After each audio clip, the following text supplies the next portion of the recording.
In February of 2009, Nick Notaro stood trial for murder.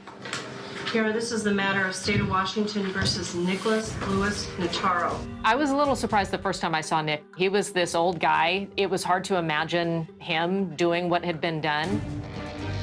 After waiting 30 years to find out the truth behind their father's disappearance, the Tarricone family members didn't miss a day of the trial.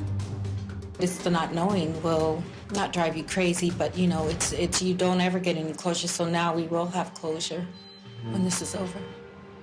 On February 24th, the jury returned with a verdict.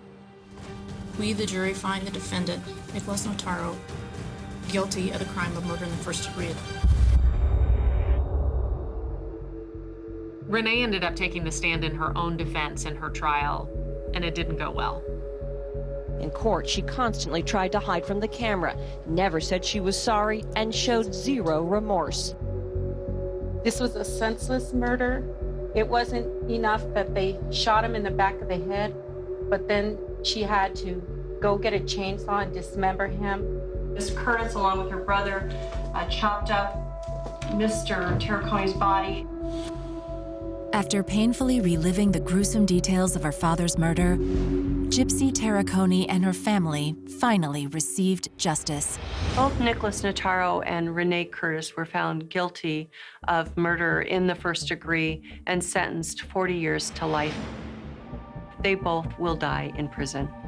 It's truly appalling in terms of believing that she is a human being.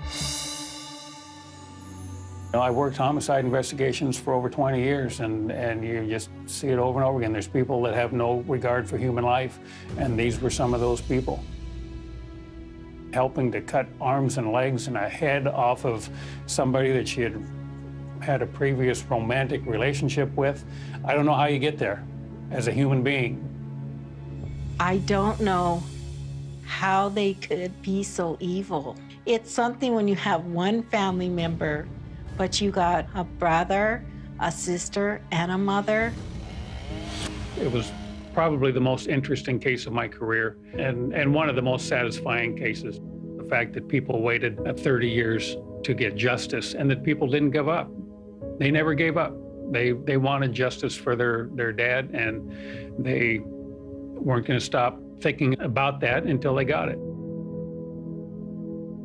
I just want people to know that my dad had instilled in us hard work, family values, stick together, take care of each other.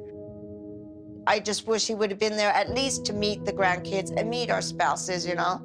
And he missed out on all that. I've been a TV news reporter for 25 years now, and when I look back on cases I've covered, this one stands out for me. It was a 30-year-old tale of secrets and lies buried in the backyard.